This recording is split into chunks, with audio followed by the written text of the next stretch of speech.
Pour un dimanche, ce n'est pas la grande forme. Maëlle s'est réveillée avec la gorge qui pique et de drôles de sensations. Le médecin a diagnostiqué une belle angine. 1 à 4 par jour, donc répartir les prises dans la journée. C'est dimanche, mais Anne-Vielle est dans son officine. Régulièrement, elle assure les gardes de nuit et de week-end. Finalement, on ne voit pas forcément grand monde toutes les nuits, mais les gens qui en ont besoin sont vraiment contents de nous trouver, quoi. Si c'est une otite qui est très douloureuse, ça n'attend pas le lendemain matin, quoi. Surtout pour un enfant qui souffre, quoi. Vous croyez vraiment que dans les grandes surfaces, on va se lever la nuit pour les malades, demande la pharmacienne. L'idée d'autoriser la vente de médicaments entre des pots de yaourt et des tranches de jambon lui semble tout simplement déraisonnable. Ce qui m'inquiète surtout, c'est que les médicaments seront mis à disposition des gens qui n'auront peut-être pas toutes les connaissances nécessaires pour faire le bon choix, quoi, hein.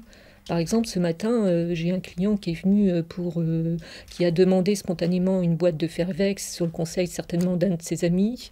Et puis finalement, quand on a discuté, c'est pas du Fervex qu'il lui fallait, c'était un mal de tête.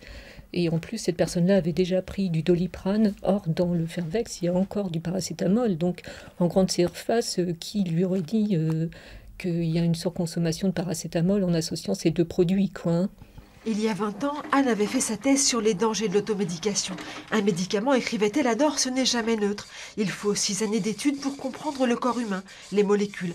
Il y a plein de subtilités, on risque des mauvais usages, des résistances au traitement ou même de retarder certains diagnostics. J'ai vu une annonce pour un poste de pharmacien dans une grande surface. On lui citait toutes ses tâches à faire et dessus c'était marqué conseiller les clients à l'occasion. Enfin, c'était vraiment en avant-dernière ligne de l'annonce, quoi, hein. Alors que nous, notre rôle, c'est l'accueil, c'est l'écoute, c'est le conseil, hein. C'est les 3 mots qu'on veut vivre tous les jours quand on est au comptoir, quoi, hein.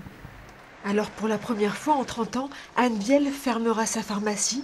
Pour notre métier aussi, dit-elle, il faut savoir reconnaître quand il y a urgence.